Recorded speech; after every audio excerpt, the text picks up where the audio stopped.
for today's video mga katrops, panibagong araw, panibagong food trip na naman tayo ngayon. Nagluto nga pala ako ng aming ulam na beef na may konting broccoli. Abay, tignan nyo naman yan mga katrops, talaga naman sa sarasa pa lang ay talagang ulam na.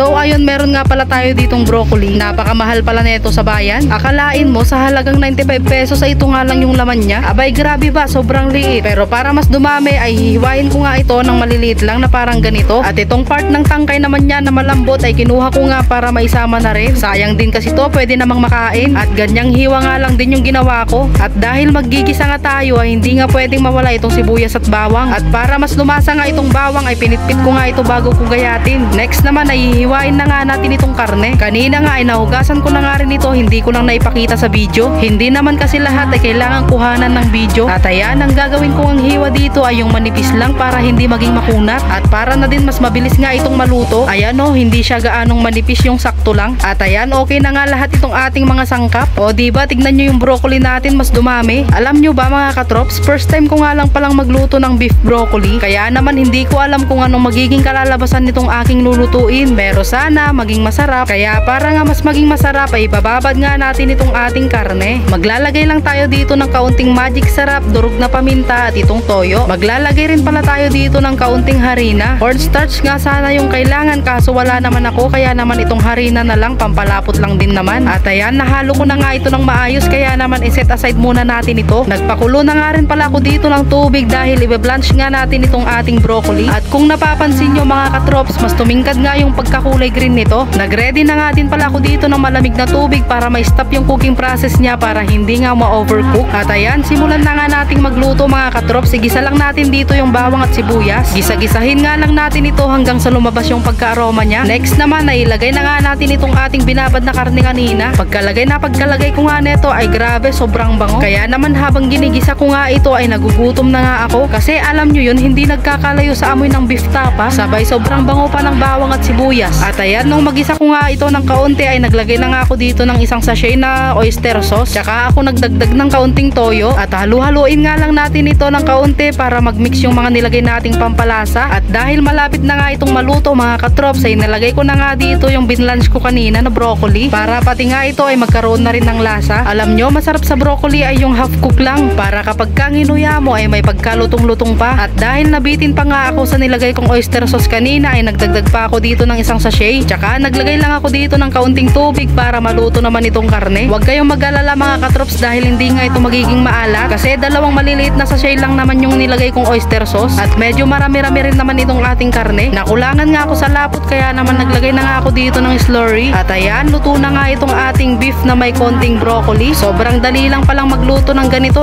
no? Kung o-orderin mo nga ito sa restaurant ay naku, napakamahal. Kaya kung gusto mong mag-ulam ng ganito ay magluto ka na lang dyan sa bahay nyo. At kung hindi ka naman marunong ay share mo lang itong aking video at gayahin mo lang yung ginawa ko. So ayun, tikman na natin itong ating nilutong beef broccoli mga katrops. Ayan.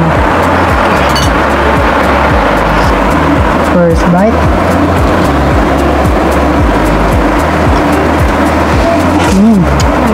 Napakalambot. Lambot ng karne.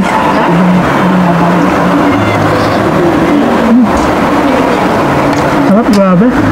Lagyan naman natin ito ng chili garlic oil.